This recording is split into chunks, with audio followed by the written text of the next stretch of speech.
Leader of the third party. Thank you, Honourable Chair. I just have a couple of quick questions for clarification on this Section 8. This Section 8 deals with Section 28(1), and in particular it says some of the criteria that a healthcare practitioner referred to in subsection 1, what they must provide.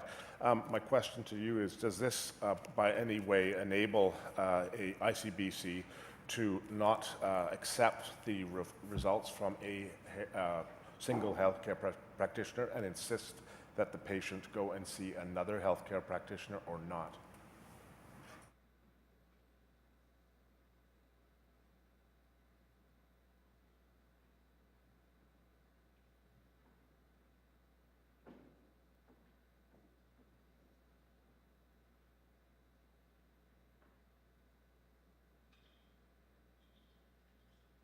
Attorney General.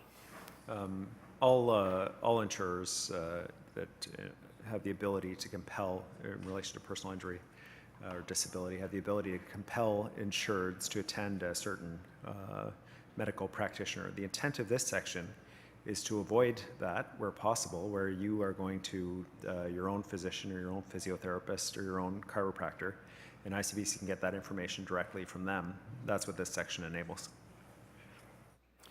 Member.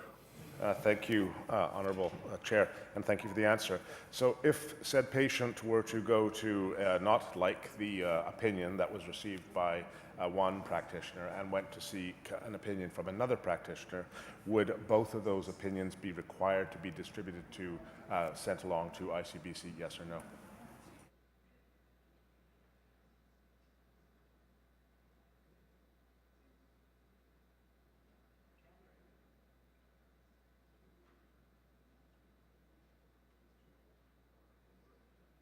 Attorney General. If an individual went to multiple practitioners to get different opinions, in theory, yes, ICBC could ask for those opinions from the different practitioners that an individual saw.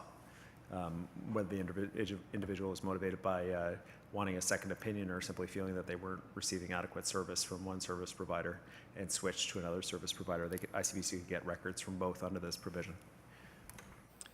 Member. Thank you very much, Honourable Chair. With respect to the Section 28(1) subcategory 2 and then a number C in there, it talks about the injured person's condition at the time health care was provided. This is rather broad. What are the limitations upon such a request? And are there any such limitations? Are these persons' conditions relevant to the accident, or is ICBC able to get the entire medical history of a patient as part of this process? Attorney General. Thank you, Mr. Chair. ICBC is legally restricted to only asking about information that's relevant to the claim.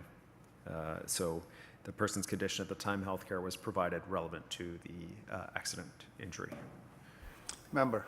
Thank you, Honourable Chair. And my final question is, to what extent is the information that is being sought from the healthcare practitioner protected by the Personal Information and Privacy Act? Is there a requirement for ICBC to work within the context of that act, and is that agency, or is the Privacy Commissioner being consulted as part of this process?